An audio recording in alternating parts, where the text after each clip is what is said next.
폭염이 2주째 기승을 부리면서 너나 할 것 없이 비 소식을 기다리게 되는데요. 현재 태풍 종다리가 북상 중이죠. 과연 이번 태풍으로 비가 내리게 될지 자세한 기상 상황 알아보려고 합니다. 반기성 K웨더 예보센터장 전화 연결돼 있습니다. 센터장님 안녕하세요. 네, 안녕하세요. 네, 올해 12번째 태풍 종다리 괌에서 발생했다고 하는데요. 현재 어느 위치에 있나요? 그리고 언제쯤 한반도를 지나가게 됩니까?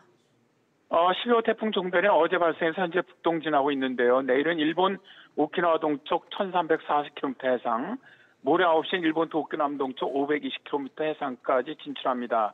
이때부터 방향을 바꿉니다. 그러면서 29일 9시에는 서북서진하면서 일본 도쿄 서쪽 해상까지 도착한 다음에 일본 열도로 상륙해서 관통합니다. 그래서 동해상으로 빠져나오는데요. 다음 주 월요일인 30일 9시에는 열대성 저기압으로 소멸되죠. 그러니까 태풍으로서 우리나라에 영향을 주지는 않을 것으로 봅니다. 다만 이 태풍이 저기압으로 변해서 우리나라로 이동해 올 가능성은 있습니다. 네, 태풍의 영향이 그렇게 크지 않을 걸로 이미 예측이 되고 있는데 이유는 뭔가요?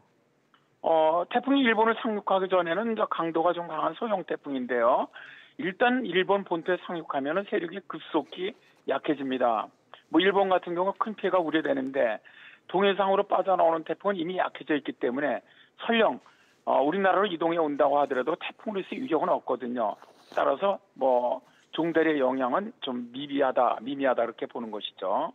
네, 사실 지난주에도 태풍이 근처까지 왔다가 비켜 나갔었죠. 오히려 이제 습기만 주고 가서 마치 온실 안에 갇힌 듯 힘들기만 했는데 지난주 상황도 좀 간단히 짚어주실 수 있을까요?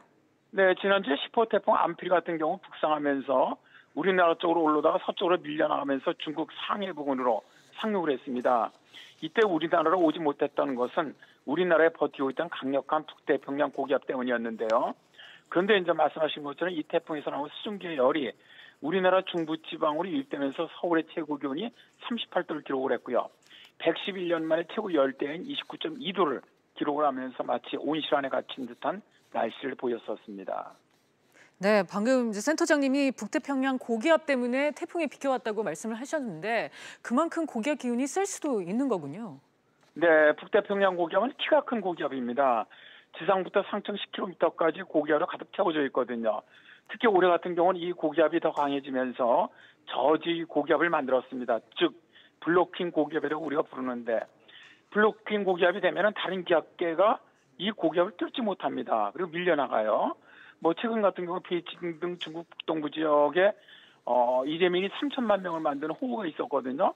그런 저기압도 우리나라 쪽으로 내려오질 못하는 것이고 또 최근에 태풍 마리아나 암필이 우리나라로 오지 못하고 중국으로 갔던 것도 다 우리나라 상공에 아주 강한 북태평양 고기압이 자리 잡기 때문입니다. 네.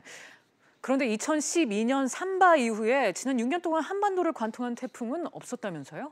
네, 없었습니다. 2012년에 그때 이제 우리나라를 상륙한 태풍이 3개, 주변을 지나간 게 2개가 있었는데 그 외에는 없었죠. 이제 2016년에 태풍 차바가 이제 울산, 부산 쪽으로 엄청난 피해를 주는 것도 우리나라를 상륙한 건 아니죠. 옆으로 지나갔던 건데 태풍 같은 경우는 발생해서 북상하더라도 북태평양 고기압 세력에 따라 진로가 바뀝니다.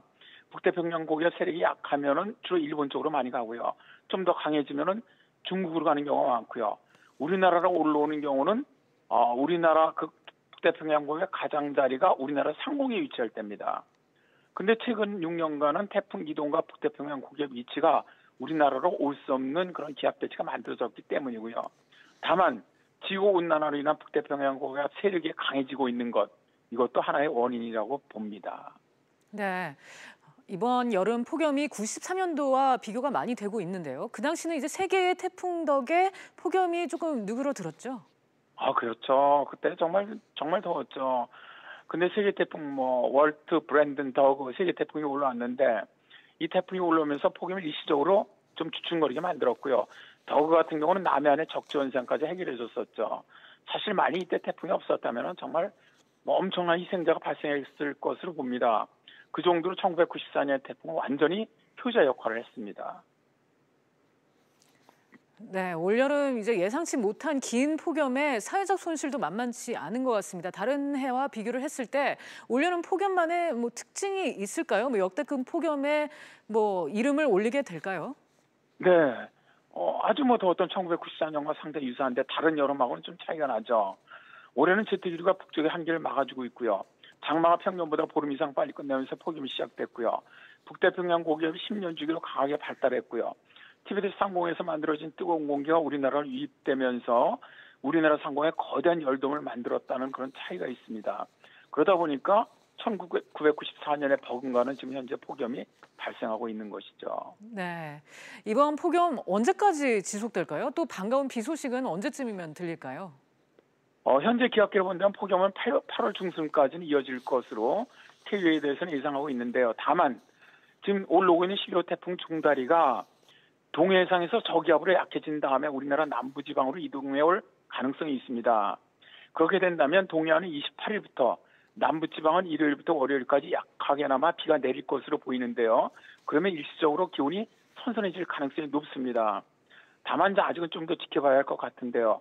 어쨌든 주말부터 다음 주 초반까지 잠시 선선해지더라도 북태평양 고기압세력이 워낙 강하기 때문에 다음 주 중반부터는 다시 폭염이 찾아올 것으로 예상하고 있습니다. 네, 지금까지 방기성 K웨더 예보센터장과 얘기 나눠봤습니다. 센터장님 오늘 말씀 감사합니다. 네, 고맙습니다.